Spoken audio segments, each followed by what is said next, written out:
آج ہم انشاءاللہ الرحمن جو دعاؤں کا سلسلہ ہمارا جاری ہے، تو ہم یہ دعا پڑھنے کی کوشش کرتے ہیں اور اس کو سمجھنے کی کوشش کرتے ہیں کہ رات کو سوتے وقت کون سی دعا پڑھنی چاہیے، کیا ذکر کرنا ہے، سو کر جب اٹھیں تو پھر ہمیں کیا لفظ کہنے چاہیے۔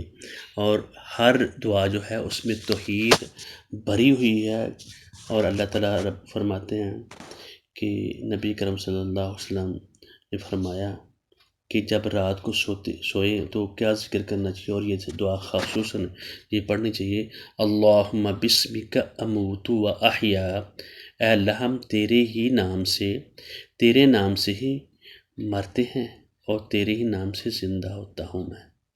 اللہم بسمک، اے اللہ میں تیرے ہی نام سے اموت و احیا، مرتا ہوں اور زندہ ہوتا ہوں۔ یا جس طرح کہ آدمی جب سوتا ہے وہ ایسے ہی ہوتا ہے کہ جس طرح کہ وہ مردہ حالت میں، اس کو پتہ نہیں تو وہ اس کی خواب اور خیال جو ہے وہ اس جہاں نہیں ہوتے، تو جو نیند ہے اس کو بھی ایک موت کی بین کہا گیا ہے۔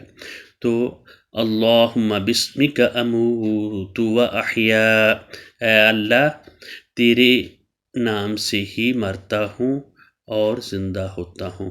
جب ہم سو کر اٹھیں تو اسی وقت ہمیں اللہ رب العزت کی حمد بیان کرنی چاہیے: الحمدللہ الذی احیانا بعد ما اماتنا والیہ النشور۔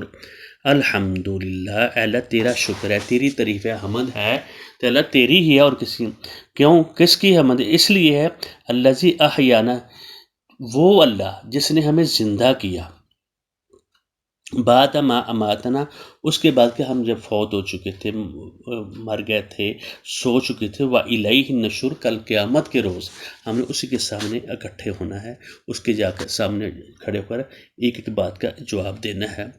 الحمدللہ الذی احیانا بعد ما اماتنا وَإِلَيْهِ النُّشُورُ۔ تمام تعریفات اس اللہ کے لیے جس نے ہمیں مارنے کے بعد زندہ کیا اور اسی کی طرف اٹھ کر جانا ہے، اسی کے سامنے کھڑے ہونا ہے۔ بارک اللہ لی و لکم ولسائر المسلمین۔ یہ تھی دعا رات کو سوتے وقت پڑھنے کی اور سو کر اٹھنے کے وقت پڑھنے کی۔ السلام علیکم ورحمۃ اللہ وبرکاتہ۔